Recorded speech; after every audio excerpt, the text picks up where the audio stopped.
Generations of French and English Canadians now living on this side of the border will be taking part in the national celebration of Canada Day.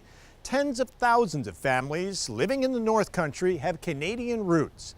And as the years pass, so do many of the traditions, which is why a growing number of families and communities along the border now gather several times a year to try to hold on to their heritage.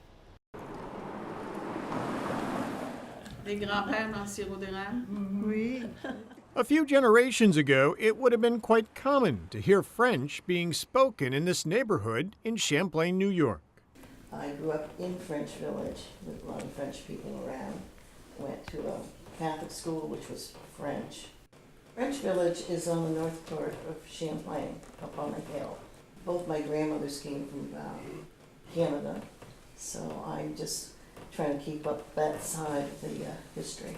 Okay, great. And share traditions with my children. It is that history that folklorist Jill Bright hoped that French Canadians and some of their descendants would share during gatherings like this, held by Tawny over the past several months in a half-dozen communities across northern New York. I'm hoping that you will share your own stories from your families. I, as the folklorist involved with the project, am particularly interested in any ways in which your families are carrying Quebecois traditions on in our region. Some are slowly slipping away with every new generation. Champlain was very French, and my mother never spoke English. But as the years went by and as my brothers and sisters married, then the language got lost. The siblings still speak French. They married people who did not speak French, and so nieces and nephews, so on. That is gone now. They happily remember songs from their childhood, but over the years, many other traditions have begun to fade. For many here, the songs and storytelling that were part of family gatherings are now only memories. We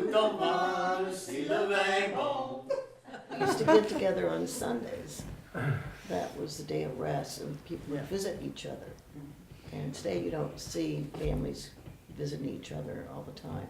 We go over to Naperville or to St. Bernard and in Lacole. There was nothing to pop in, and your aunt had 3 pies, 2 cakes, a roast and a turkey on a Sunday because she didn't know how many people would stop by to visit. So That sounds great to me. yeah. I'm for bringing that back. For many here, those sweet desserts are one French-Canadian tradition that lives on. We love sweet, and all our dessert was really, really sweet. Lejeune, what was your favorite food? French-Canadian food? Oh, jeez, there were so many. To this day, Rick Lauren still makes dumplings using real maple syrup, the way his grandparents did. We did everything by looks, and I still use those traditions. And it's those traditions that those gathered around this table not only treasure, but want to pass on to younger and future generations. And I wanted to do my part, to make sure that we have something that we could share with the students of this area, so they know that the French were here, they were important, and they did interesting things.